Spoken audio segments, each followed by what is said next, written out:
So like, how long do you, for example, like think you could like keep doing YouTube, or like how long, like, because you know, I think every YouTuber, ride, or you got a plan? Yeah, is that like, because I think every YouTuber gets asked the question like, oh, where do you see yourself in 5 years, 10 years, like that kind of stuff, right? Which I think is the stupidest question ever. I guess it's hard to kind of, I guess what feels right, you know, just go with the wind. Like, because I definitely don't feel like I'm trying to, like, I have plans to make my channel not just hentai focused anymore. I want to show off some of my other talents, you know, voice work, maybe if I'm talented, but or just like other things that I'm like that are interesting in the anime sphere.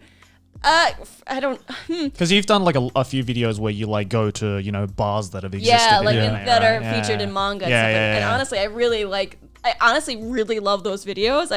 I guess just seeing just me out and about, you know. Yeah, do you feel like you got drawn into just making content about hentai just because of you saw how well it was doing? Did you feel pressure about it, or? Of course I feel pressure about it. Believe it or not, do I always want to make content just about hentai? Of course not. It just gets the clicks. It just gets the, like, of course I enjoy it, and I wouldn't be making anything I think is just for the views, for money. Who would do that? Because like, I never did that at any point in my career. here's like a little trade secret that I'm just gonna spill right now. Like some of Sydney's videos. Some of Sydney's ideas have been ideas that I've pitched to her, because sometimes I get ideas. Way.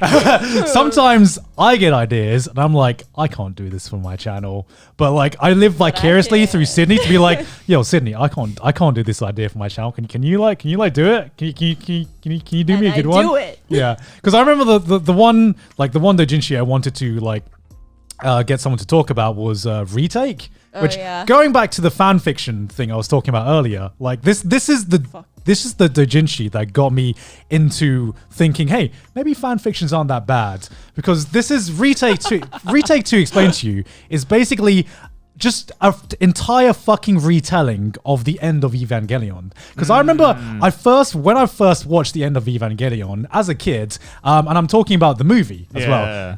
It is not a satisfying conclusion if you don't understand what's happening. And especially like, I have a deeper appreciation of End of Eva now as an adult, but as a kid, I'm just like, I just want to see what happens.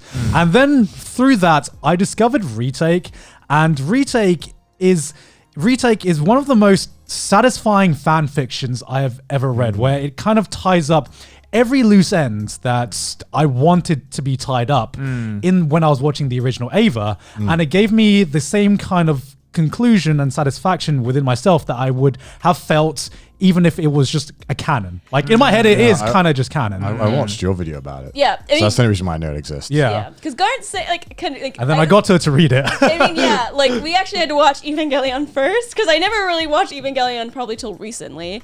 And then he showed me Retake, and we shared the exact same opinions on it. Like, so, you know. That's true love. You fap to this doujin, I fap to this doujin. We came at the exact same frame. Soulmates. Oh my God, you skipped the blowjobs too? Same. And I'm like, yo, Sydney, why don't you make a video about this? And I'm like, oh my God, Sydney, why don't you make a video about this? And so you did. So I did. So you're just a gig simp.